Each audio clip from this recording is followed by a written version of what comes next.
Okay. Hello, welcome everybody, and welcome to our guest, motivational speaker, advocate, mother, person in recovery, so much more. I mean, we could have a whole show probably just on your 7 children, but welcome Braunwyn to Kickin' It with Hi. Melissa. Welcome. I am so happy to be here. On a personal note, I'm so excited to be here because there's so many of my stories that I have told where I've alluded to you, but I've never actually said who your name is. So I've always said this was the person that helped me in recovery, my mentor, because I didn't want to use the word sponsor. Yes, I was trying to be get it. very respectful. So I'm excited to be here because there's so many stories that you were a huge part of. Well, welcome. I can't believe it's been over 2 years since your big outing. Yeah. How about that? I've been outed in so many ways lately. Well, we've got a lot to talk about, so we'll get right into it. So tell me, you took to Instagram on Sunday I did. and have a health scare, pretty major health scare. Talk about that. Tell us. I have. So I've had my first malignant melanoma at the age of 19. It was stage 2. I had to go through treatment for that. And ever since then, I've been getting checked every 4 months. And I'm pretty bad about my own health. I always put the kids first, but this is the one thing I always do. And this was the first one that had spread. And so it took 4 days to get it all out. And so now I'm following up on the next steps because there's some residual issues that I have to deal with. So I'm not freaking out yet. One thing I have learned in recovery is you take everything day by day, one day at a time. So I'm going to let the doctors do their job, and I'm going to deal with everything as it comes. But one of the things that I think is so important about recovery is the things that we deal with every day, we've already dealt with. I mean, I know that I can get through this because I know you got through this, Right. So I don't have to have the answers. I just have to have the community and be able to be like, okay, these are the things that we're dealing with right now. And I think that's, such a beautiful thing. It's like, I know your story. And the ins and outs of it. I think people in recovery share things on such a different level. So it's like, all right, I already know this woman who dealt with something, and if I don't, then I'm going to turn you on to somebody that has. Exactly. So, yes, this is going on. This is something I'm dealing with. Is it scary? I've had a few freak out moments, where I hid in my bedroom in the corner crying away from the kids. But, I'm strong, and I'm not going to let anything take me down. And you're going to show up and take care of your health. Yeah. Now, were you a sun worshiper? I am. I wish I could say past tense. I grew up in Laguna Beach. I grew up in the 80s, 90s.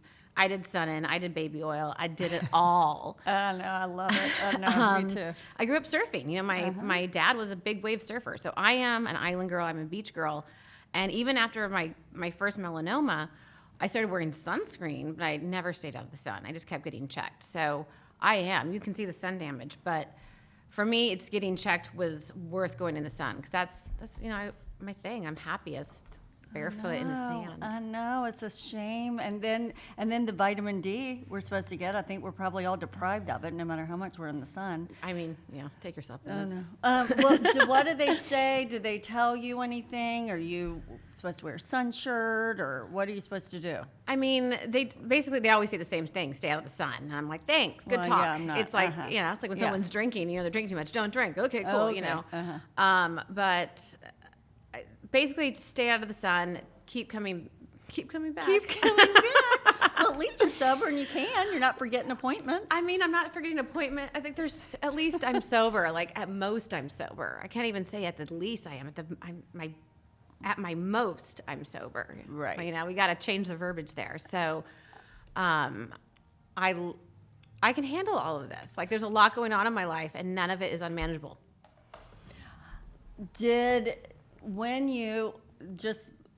I'm going to switch gears here because I'm proud of you, by the way, for going out and talking about it, because a lot of people don't talk about stuff like that. That just seems routine, and it kills you. I mean, people forget that little piece of, melanoma can kill you. Yeah. So keep talking about it. I will. Okay, so you were a Real Housewife. I was. So that's a big deal. I'm dying to know how that happened. How did you, Braunwyn, mother of 7, wife, become a housewife? It was actually really simple in a lot of ways. I was on Instagram. I had 600 followers. I would post pictures of my kids and my life and my outfits. I feel like the world was very simple back then. I was like, I dress cute and have a lot of kids. And I remember, though, about 2 days before I got the phone call from casting, my youngest was about 8 months old, and I was crying because I'd been a stay-at-home mom at this point for 19 years, and I just wanted something more. I wanted something more. And I remember Sean being like, you could open up a clothing store. Like, I'll support you. Whatever you want, I will support you. I understand. And then 2 days later, I got a call from the casting director, Matt Solomon, and he's like, hey, have you heard of the show? Of course, everyone has. And he's like, well, we'd love to interview you. I was like, wow, okay, cool. Because I didn't know anyone on the show. I didn't know anything. They literally just found me on Instagram. So But didn't you just move back to Orange County? yeah, well, like a year before. A year, I mean, that's maybe a little just- more, but give or take, yeah. But I would hashtag Newport Mom, Mom of Many, OC living. Like, I would put hashtags in there that I think if you were casting, you would see. And so first I made sure he wasn't like a serial killer. I was like, okay, this guy's legit. And we talked on the phone, and they said, hey, we're going to send someone down to interview you. So they come down with a camera. They do an interview that's kind of similar to the confessionals that you see. Right. And then that started the ball rolling. I think it was about a 6-month process. There's like a lot of hurry up and waiting. And then when I got it, I was like, oh my God, this is going to be so fun. I love it. This is going to get me out of the house. I was so excited. And I had always said I was a fan of the shows because I watched them. But I kind of watched them in the background when I was cooking dinner. I didn't follow people on Instagram. I really wasn't on Instagram. I didn't follow people I didn't know. Right. So I didn't know about the backlash part of it and the hate watching. Like, I was so naive. And I think when you're watching it, just like as a normal viewer, you don't realize the dynamics that they're like. I never got that invested in it, and none of things that random women that I didn't know were doing on the screen really affected me that much. I'm like, that's neat. I turn it off and forget about it.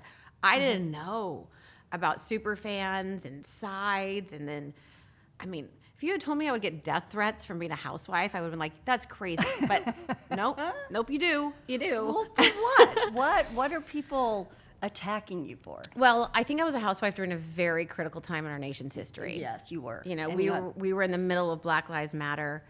We were fighting for social justice or fighting against it. And I think that I was very vocal and I was very proactive in the Black Lives Matter movement. And that didn't sit well with a lot of the conservative people here. Right. So most of my death threats had to do with that. I had my house egged, things like, it was crazy. There was a point where NBC was like, do you need security? Because one of my cast members had put my address on her social media, and I was freaked out. And I had reasons to be. Like, my Twitter, I just sent my Twitter's things because people were threatening to kill us. It was bad. Well, during that time in history, which wasn't long ago, a lot of people got off of social media, I being one of them.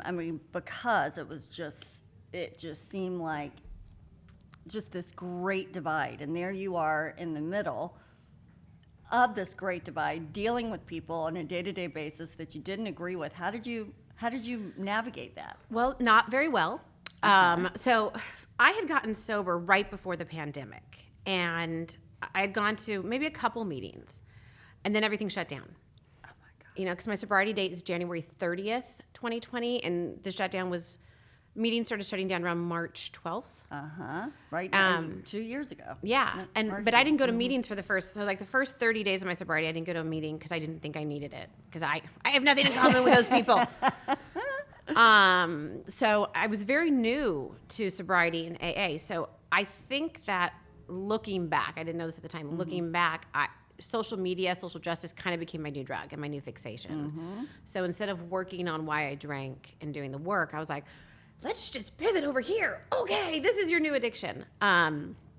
So I don't think I wasn't using social media very healthily back then. I'm glad that I promoted the causes that I was passionate about, but I was also doing some lashing out. I was doing some other stuff. And looking back, I definitely wasn't in a good headspace. Someone should have taken my phone. Well, getting sober is one thing, and then you don't have anything to compare it to, but doing it on a platform like you did, what was that? you had to catch your breath at some point because you jumped in both feet. I did. I jumped in with both feet. Right before filming started was my bottom, and I called my showrunner and said, hey, this is the truth. I'm an alcoholic. I had kind of tiptoed around it in a few days beforehand when we did our meeting about what our storylines were going to be, and I'd said I was going to be getting healthy and on a cleanse. I called him, and I'm like, okay, here. And it was actually Captain Sandy from the TV show Below Deck. Right, was the person that I talked to. I told her what was happening. She had been very vocal about her own sobriety journey, and I'm friends with her girlfriend, Leah. So I reached out to her, and she says, you have to have accountability.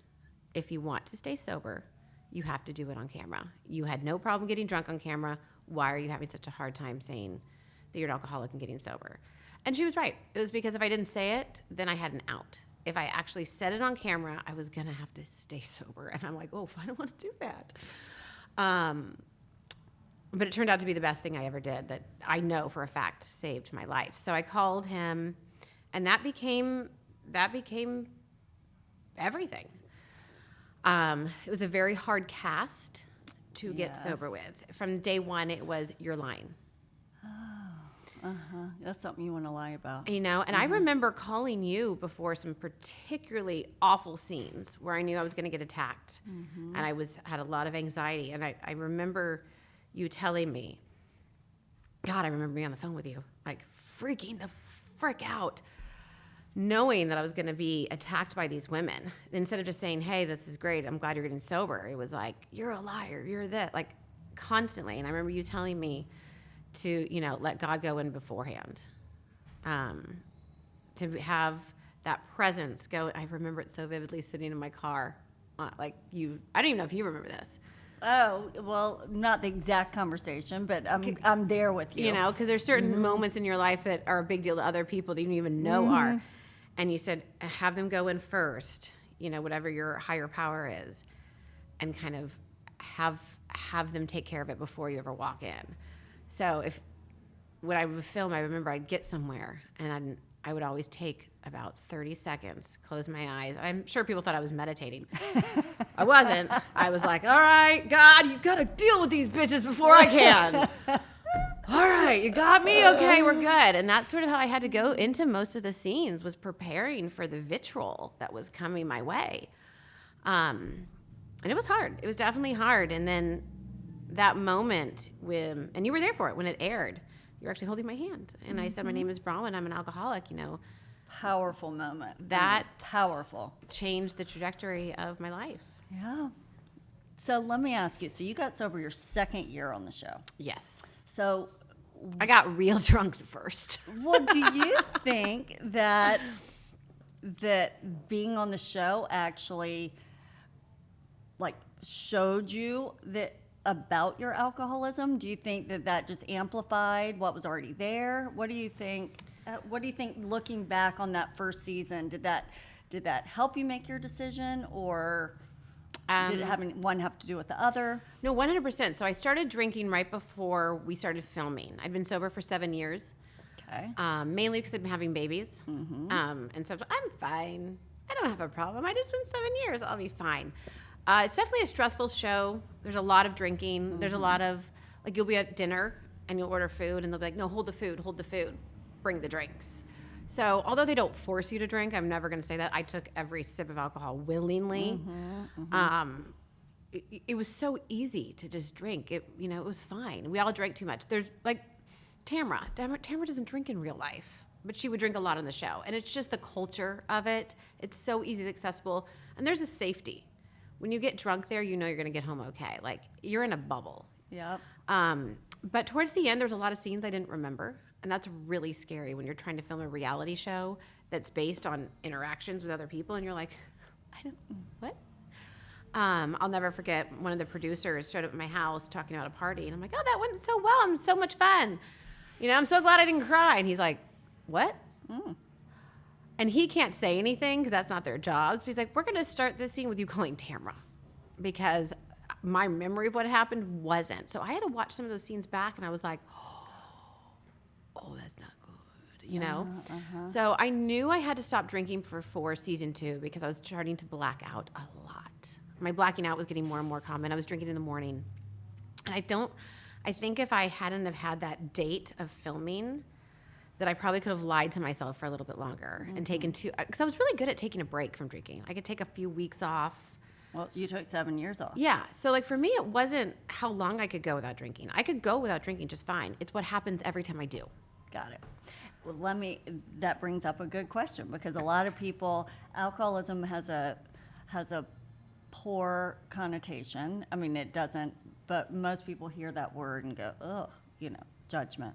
So Person under a bridge. Person under a bridge. Homeless person under a bridge. Okay, so 7 years prior, you stopped drinking. Was there a reason that you stopped drinking, or have you always kind of known something was a little different? Well, this is my third time getting sober. Okay. My second time in AA. The first time lasted about 9 months. And I was like, no, I went through a miscarriage. I was using Xanax to self-medicate. I don't have a problem with alcohol. I started drinking again. The second time I got sober, all three of my bottoms were not pretty. They weren't. The second time I got sober, I remember being so drunk, I couldn't go pick my kids up from school, and I had to call a girlfriend. And it was ugly. And it's the same pattern I repeat. I'm okay until I'm not. And then I'm day drinking, I'm night drinking, I'm shaking. So that time I actually went to Mexico and did ibogaine, which is a plant-based medicine for addiction it's starting to become more well-known. Yeah. This is 10, 11 years ago, so I'm not sure. I hadn't heard of it before. I went down to Mexico and did ibogaine. And for me, that worked really well. The plus part of ibogaine was I didn't want to drink anymore. The downside was I didn't have to do the work for why I was drinking. So I came back. I was like, I'm fine now. I have no desire to drink. Let's have a baby. Or like 4. Because obviously I'm not working on my addiction issues, so moderation still isn't my thing. Right. So, so I didn't want to drink, but I also wasn't, and you understand the difference. I wasn't drinking, but I wasn't sober. Because those are two different things. And ibogaine's supposed to last about 7 years, and that's exactly how long it lasts for me. Isn't that crazy? I wonder if that was planted in your head, and like you had an idea, in 7 years I'm going to be able to take a drink, or if it really works. I think it really works. I mean, for me it did. All of my tendencies to overshop, inappropriate sexual relationships, all of my addictive behaviors with food Or curb. all of them. Huh. Yeah. Tell us a little bit about ibogaine. Tell me more about that. So it's a plant-based medicine. I did no research. I just was like, I was in such a bad state. My mom mentioned it because my mom deals with plant-based medicines. I was like, I'll do anything. I was desperate because I wanted to not drink. I wanted to not want to drink. Yeah. Yeah. And so I went down to Mexico. They did my vitals. They took all the pertinent information, and then you basically go like on a 8-hour trip. But not a fun trip. We're not talking about like MDMA or mushrooms. This is not fun. This is not something you would do recreationally. It's more like a journey. Like ayahuasca? I've never done ayahuasca, but maybe. Okay. Yeah, I think that would probably be the closest that I've heard. But ayahuasca for addiction, because that's actually what it's made for. It reboosts your serotonin levels. Got it. So I was like a journey. I could open my eyes to reset it because I've never been a hallucinogen person. I like control. So you could open your eyes and reset it, but I came out of it. I went in with intentions. I'm mostly about being a good mom. I had some issues with my own mother, and so I went in with intentions, and then I came out, and there was really a peace. I would recommend it to anyone. I would as a tool among many. Listen, I'm all about tools. Have Yeah. you done breath work yet? No. Oh my God, you'd love it. You'll have to go to a class with me sometime. It's really great. It's like ayahuasca. It sounds like ibogaine. How do you say it? Ibogaine. Ibogaine. For sober people, because all you're doing is your own breath. It's pretty rad. Okay, I'll do it. We'll do it one time. Okay, so you got married, met your husband young. Very, Started having children. Your children range in age from what? 21 to 4. 21 to 4. You've got your hands full. And where's everybody living?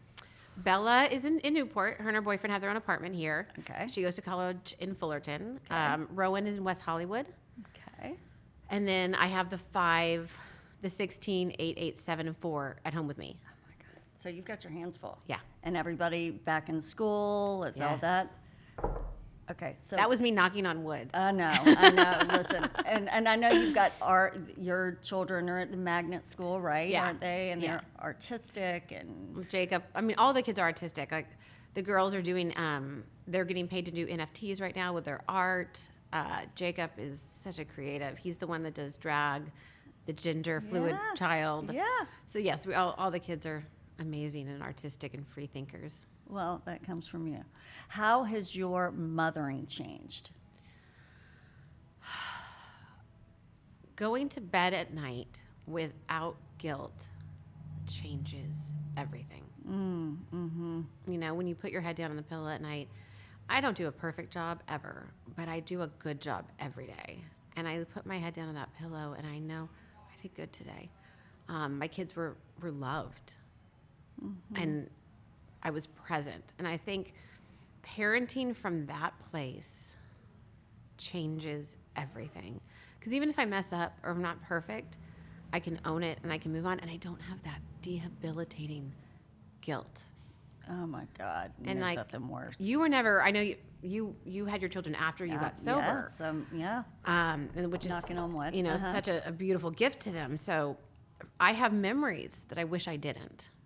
You know, things that age appropriately I've discussed with them, you know, depending on the ages of the kids, and every day I make a living amends to them. But to know one day at a time, I can't help it. I knock on so much wood. It's a habit. Yeah. To know that one day at a time, I will never have to deal with mom guilt again is so good. It's a game changer. And I think you saying it that not doing it perfectly. It's not about being perfect. It's about being able to have conversations with your kids that, you know, maybe you couldn't have when you were drinking because of the shame. Yeah. But just not being able to be open and honest and have conversations. What's that been like? How have your kids?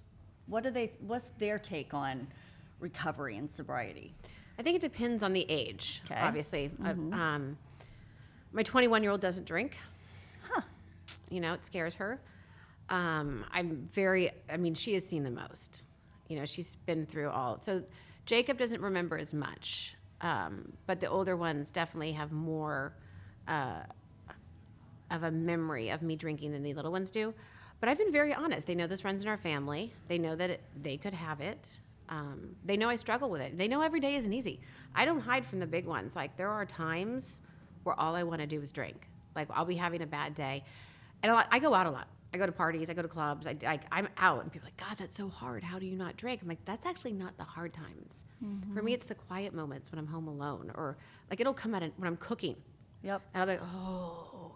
So for me, the desire to drink comes at moments you wouldn't expect. And I'll tell them, the older ones, like, all right, I'm feeling it, because I don't want to keep those feelings to myself, you know. And I want them to know that this is something that's hard, because they need to make responsible choices, especially the older two. Now they're old enough to, like, not legally drink for their own, but, you know, they're out there and stuff. So they know this is a struggle, and they're so proud of me. Oh. I mean, they wrap their arms around me. We are so proud of you, Mom. We know how hard this is. We are so proud of you. Okay, well, that warms my heart, because I feel like that's one thing a lot of people, and I'm speaking generally speaking, don't have those conversations with kids. And their kids see everything. They see everything, the good, bad, and the ugly. So I think being able to have that honest, open conversation, age appropriate, like you said, but to see also, you know what, you can have a great time. You can have a fantastic, good time. And in a lot of ways, I think you've said this better. You remember it. Yeah. And you can control it. Go home when you're not, it's. You actually, I remember when we first met, you and your girlfriend were talking about how you went to Vegas sober, and I was sober for like 3 months. I'm like, what? Who the hell does? Like, what's the point of that? That sounds awful. Like, I couldn't wrap my head around going to Vegas and not drinking. Like, that's the stupidest thing I've ever heard. And then I did it probably like 9 months later. I'm like, we had the best time. The best time. Yeah, but when you're first getting sober, you're like, that's dumb. Who are these people? I know. It all seems so doom and gloom. And I'm then never going to laugh again. It's going to be, and then you have so much fun and you know. remember it. And I will say, even though my little kids are little, to kind of circle back to that for a sec, they know mommy's an alcoholic. Just like I have blonde hair. Just, like I was on a TV show. Like, it's just a fact of my thing. Mommy's an alcoholic. And I don't put shame to that. So growing up, I don't think they're going to. No. And I think that that's something, and I don't know about in your house, but in my house growing up, it was certainly, you remind me of my mother who was an alcoholic. My mom used to say that to me all the time. I'd be like, my grandmother's the most wonderful woman in the whole wide world. What are you talking about? Like it was this bad, terrible thing. And I think as an adult, a sober adult, I'm looking back on that, I'm like, that's a terrible label to put on anybody. I didn't know what it meant. It's just, I think it's freeing. I think what you're doing is commendable on all levels. I think I grew up in a house where it runs in my family. My aunt had it, and I just remember one day the alcohol disappeared from our house, and we never spoke of it. Shh. So then, I was like 12 at the time. I'm like, well, now I can't wait to try it, and so I just don't want that with my kids, I think it's different. I think times are changing. I think you have to be honest with your kids. I mean, they're watching Euphoria. Like, what do they not know? Oh my God! And social media and what else is out there? Euphoria. Oh my God! Yeah, like my older kids are watching Euphoria. There's nothing I can't talk to them about. Oh my God! So, I read an interview that you just did with People Magazine, and I wrote this quote down because I thought it was so great. So you wrote, I think you nailed this. Was it more to the quote? But you said, 2 years is a hell of a long time without a drink, but such a short time to be sober. You're now well into your 3rd year of sobriety. Isn't that crazy? It is. It goes by so fast. I know. So what's your biggest motivator to stay sober? You're not on a show anymore. You've got this pretty rad life. Things are cooking and grooving. What's your biggest motivator? The alternative. I mean, I've got this pretty rad life. Everything that I could have asked for or dreamed of is here or happening. I mean, it's amazing. Is it worth? And this is the case for me. If I have one drink, I lose all control. I'm powerless. So, is there anything worth one drink? No. Do I want to give up my kids, my family, my career, my health, my life for a drink? No. It took me about 10 years to admit that I am powerless over alcohol. And now that I have, it's so freeing. I just don't drink. One day at a time, I just don't drink today. I'm not going to drink today. Okay, that was easy. Now I can deal with the other million things I have to do today. So definitely my biggest motivator is the life that I'm living right now because it is awesome. And of course, then there's other things. I love being an advocate for sobriety. I love doing the speaking engagements. I love traveling around the country raising money for, recovery centers. I love that. That fills my soul. Would I give any of this up? No, I don't want to go to get it. And being drunk for me isn't fun. Like, it ends up with me alone in my bed with a flask hiding between the bed. So no, that's not worth it. There's also my kids. I want to see them grow up and do everything I can to make sure that happens, And I'm just happier sober. At the end of the day, I think it just comes down to the fact that there is a joy in me that's real. Oh, I love it. And you're now spending your split time. You're East Coast, West Coast. How's that working? I mean, it's definitely not without its speed bumps. I'm actually a little bit more right now because Sean's working really hard. He's taking a company public, and he's like, hey, I need you home more. So Sean and I are great co-parents. We're still married. We're still raising the kids together in our families, and we work as a team. So I obviously have a girlfriend in New York and a great life out there. I have my family and my kids here, and my we're not divorced, but I call him my ex-husband. 'Cause it makes people feel more comfortable about the situation. But, so I love it. I love going back and forth. I love the fact that when I'm in Orange County, I get to drive the kids to school and go to gymnastics and, be the soccer mom and totally focus on the kids. And I love that when I'm in New York, I get to be this gay woman. I often joke that when I was drinking, I was leading a duplicitous life that no one knew about. And now I'm kind of leading 2 different lives, but everyone knows about it, And I don't think I would be able to pull this off, doing so many things. And not to say that's always easy. I definitely have moments where I'm like, this is a lot. But I don't think you could pull off all the things. You can't do all the things if you're hungover. So I love it. I love the way that life is turning out for me right now. I love who I get to be in New York. I love who I am here. I love that I have a partner. Sean is amazing through all of this. I have to give him mad props that he has put up with all this. But and I have to give Victoria mad props because this is a lot to date a woman with 7 kids. No, does she have kids? No. No. No. So have all your kids met her? No. They actually haven't. So I asked them all who wanted to. Bella and Jacob did not. They're not ready for that. Okay. Rowan loves her. They hang out. The younger kids, Caden, Koa, and Hazel love her. They want to go to New York and do different things with her. And Curran was like, nah, I don't want to see her again. I'm like, okay. And I think for me, it's just respecting each kid for who they are. And that's fine. They don't have to get anywhere. They don't have to be comfortable with anything. So. Well, listen, that's called talent. What you're doing, that's talent, man. Keeping everybody happy. Yeah, or trying. No, speaking of Sean and y'all's co-parenting and all the things, y'all are also co-writing a book. It sounds like your whole family is writing a book. Yes. So the book is mainly me. And let me clarify. I am having a ghostwriter do it. I'm not doing the physical writing. It's the best way, the only way. I can't make a sentence without an emoji anymore. That's, my brain works in tweets more than sentences. But I'm telling the story of my life.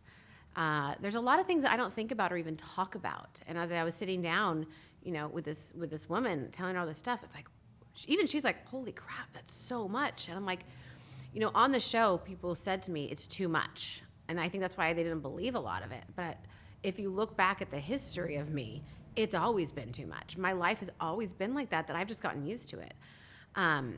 But I do think it's only fair to give my children, my mother, my husband parts of this book, because there's a story I tell all the time, how I was in Turks and Caicos. It was our 2nd year there.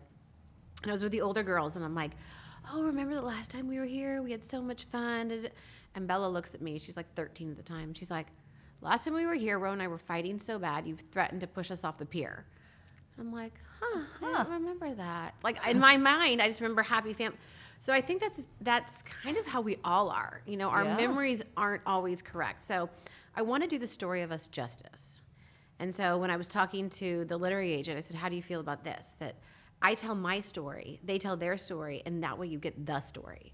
I love it. Because that's where the truth comes in. Because I have my truth, they have theirs, and somewhere in there is this beautiful tale of a family that stumbles but gets back up and loves each other so much. Now, is the story mostly about you and your family, or do you tell some stuff about the show? It's both. Yeah, it's a little bit of both. So it kind of goes into how I got to where I was. There's a lot of the background, a lot of the stuff I've been through. A lot of it deals with the current time, the current family dynamics. I think a lot of people don't understand how Sean and I are staying married and raising kids. And then there is a lot about the show, because there were so many unanswered questions. And there's a lot of things that I wasn't allowed to talk about. And so there's things I want to clear up, because I think people got a very interesting viewpoint of me. You know me. And when you're like, wait, what? And even I'm watching it, I'm like, all right, so she's a narcissist. She does this. She does that. I'm like, I'm like, but I even Googled it after, am I a narcissist? You're like, fuck, maybe I am.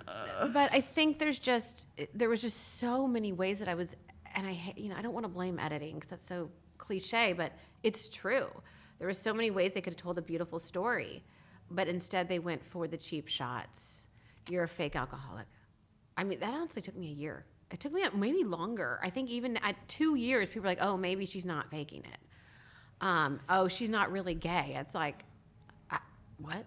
And these are both things, and I know it's like, well, I don't drink and I go down on women, so whatever. So what am I? Yeah, so what am I? It's not like you go, what am I going to be? Let me These pick. are two things Let you me don't pick. fake. Yeah, let me pick these two things that make life a little more challenging. Yeah, let me do that. I would have picked something easier. I would have done some Anna Delvey stuff or something. I don't know, but like so I think I'm only now starting, and people are like, okay, wait, this is maybe what we thought isn't true. And I always want to say, keep in mind that you're looking at characters of people, not whatever. So I think now that that part of the show is over and I don't have to deal with those women just trying to destroy my life, because God, do you remember before the reunion? I was on the phone with you. Oh my God. We were trying to get me into treatment centers because I was not okay. Yeah, I remember. You're like, go here. We're like, okay, we're going to go. 'Cause I can't go there. I know. Oh my God, that was crazy. That was crazy. Oh my God, people accusing you of, that was nuts. Yeah, I don't know how you. And just for anyone listening, just so you know, she had my back. She's like online calling, where can we put her? Like, we can't put her. But I didn't drink. And it was because people like you, that's why I think AA is such a great thing, and sponsors and community, because I picked up the phone. I was like, I need help. And you were always there. Oh, well, listen, I feel like We're laughing now. Well, it wasn't funny then. Yeah, but you're talking about doing all this advocacy work, and I said to you when you got here, like, you got thrust into that. Like, that's crazy. Like, all of a sudden, you are the voice and face of not only women in recovery, but being a lesbian, married with children. You're thrust into the spotlight. How did you handle? I just did it. Like, I remember when the episode first aired, my name is Braunwyn, I'm an alcoholic, my inbox, I think I spent 4 hours a day trying to answer people for a while until I realized I was giving so much and I wasn't taking anything in. So I took a huge break.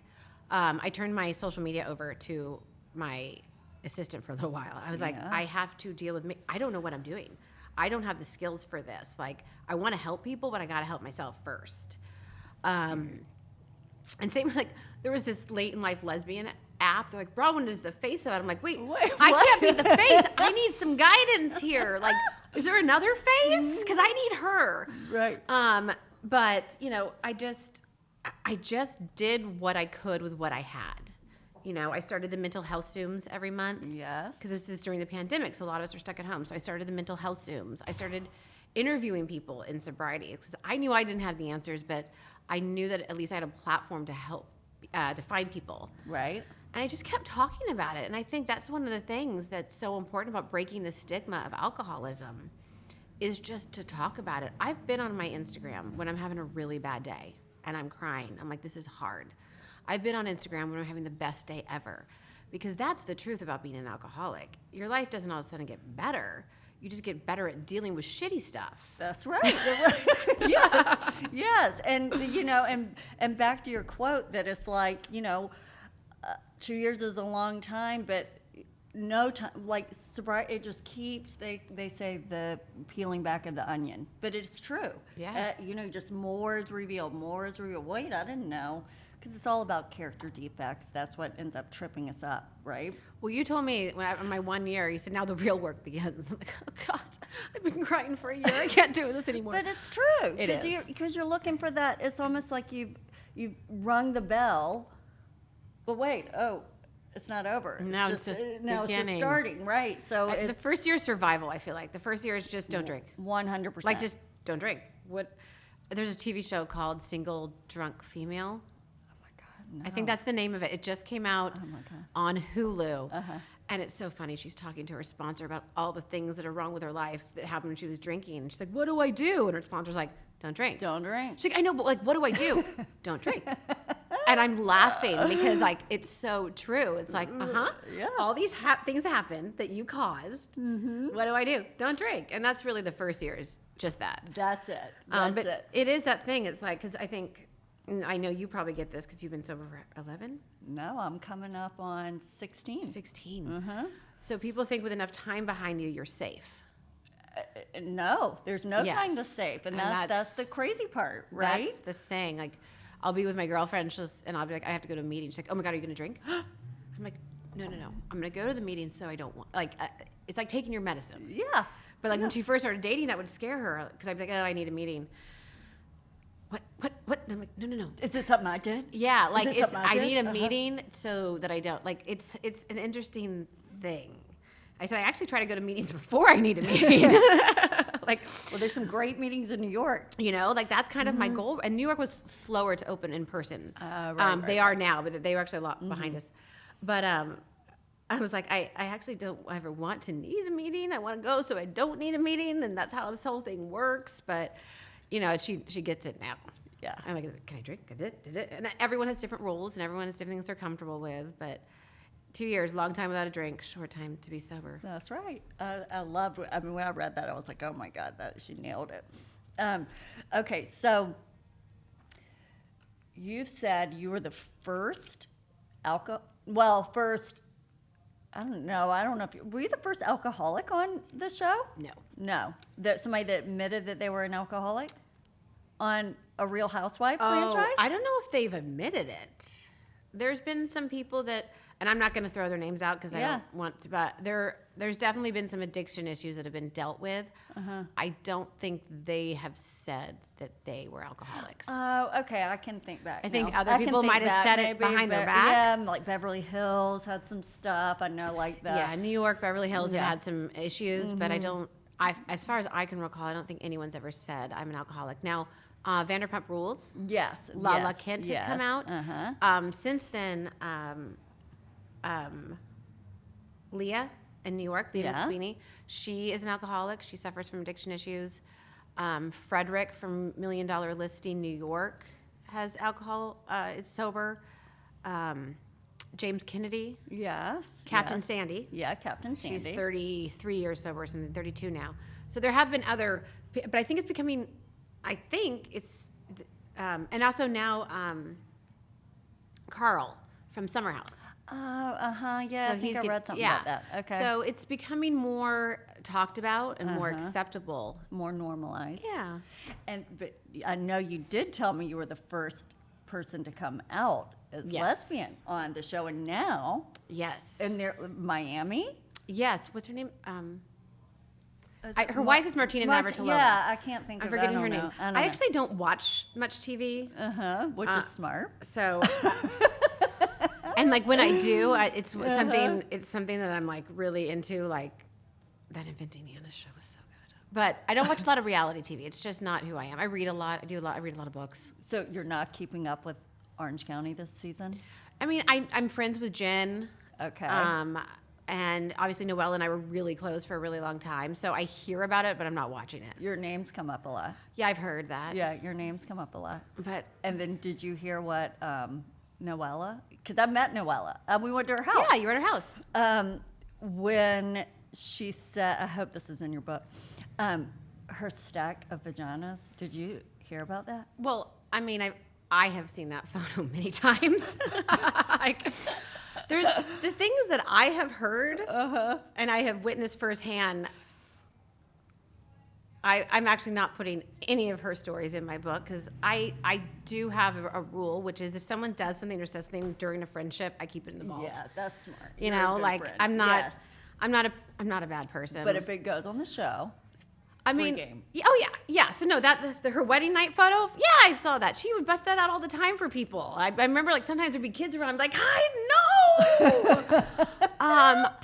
But for her, like honestly, and I can't even like shame her for that because she's so open about her sexuality and who she is, and like she is crazy and she owns it. And I mean, props to her Props to because that her. is her photo on her phone. So I know she turned it over to them. That wasn't found somewhere else. So you were friends with her and you brought her on the show. Kinda. Well, I mean, through you. We were introduced through the showrunner. So it's Okay. not like she befriended me to get on the show. The showrunner wanted her on the show. She had auditioned the year before and didn't get it. Got it. So he asked for me to hang out with her. So And then y'all became good friends. yeah, and I thought we really were. I mean, you traveled with her. You. Yeah, I moved into her house in Puerto Rico. Like I had a room there. I remember that. I was part of the family. I'm actually still really close to her ex-nanny and her ex-husband because they still live in Puerto Rico. And so Sean and I still go visit them. She walked away from us for the show, but like we didn't walk away from each other. James and I were just standing there like, What happened? What just happened? But to each their own. To each their own. Okay, that's a great way to put it. Yeah. Well, I love it, and I can't wait to read this book, just because I think that game of, like, you have a sibling, right? And sometimes when you talk, do you feel like, what house did you grow up in? Well, my siblings are 15 to 18 years younger, and Well, y'all certainly didn't grow up. yeah, so I'm okay, never my mind. parents, my mom wore St. John suits when she raised me. Now she goes to Burning Man and wears tutus. So like, I literally am like, we grew up in 2 different houses. Okay, bad analogy. But yeah, it is. I have a sister, and I'll tell you what. Like, sometimes we'll be like, "Where were you? What are you talking about? That never happened. That never Yeah. happened." And Yeah. then later, and like, oh, we're almost 50 years old, and now we're telling story, and we're a little more on the same page. But And I love that idea because that's how you find out the true story of things. oh, I love it. I think it's genius. Yeah. And people, I think it's interesting when you grow up. 7 children. People don't even do that anymore. Not sane people. Well, listen, you had to repopulate, okay? Yeah, there you go. Yeah, that's what you were doing. The world needs more artists. That's right. You needed to give it to them. So I think that telling that story and telling it in that way is going to I think it's going to give other families ability to, hey, you don't always have to agree on everything. Yeah. But your truth can be your truth and keep it there. I think that's so important, and so important for your kids. Yeah, and we talk a lot too. Ro and her mental health issues, the disconnect sometimes, and families struggle. I've had issues with my mother. I've had issues with my own daughters, and at the end of the day, and I think this is so true of so many families. You fight, you have issues, but at the core is you love each other and you support each other, and that's kind of the lessons that we've all learned. And I think being on such a public platform where, paparazzi sit in front of your house and whatever, like, it really does make you come together and be like, okay, what is really important right now? Or go apart. And I think the fact I that guess y'all that's came true. together is Yeah. a true testament So it's like- of the type of parents you and Sean are. We all came together. We're lucky. We're really lucky. You are, because that can rip a lot of families apart. And I think you see it and hear about it, and it's not great. No. That's not good for anybody. It might be the parents' issue and how terrible it is for the children. And if the parents can show up for each other, and I think that's a big part of being sober, I would imagine, that you're able to put things know what can get put on the shelf. I think navigating this drunk would have not been pretty, Like right now, Sean and I are working on staying friends, we really are. We're going to mediation because we know that what we're dealing with is not normal, and like there's not a roadmap for this, but we really do. At the end of the day, we want to stay friends. We want to be great parents. We want to take care of our kids. But I mean, and is there anything else? Like at the end of the day, it's not about you and it's not about him. It's If about your only kids. grown-ups could believe, like, If only If only that were true. I know, but I'm just saying, like, to That's be how able it to should be. to be Yeah. able to do that and talk about that, I think is, I just see, because the kids lose. It's not, it's never about more money. It's not about more this. It's more that. It's about your kids. Yeah.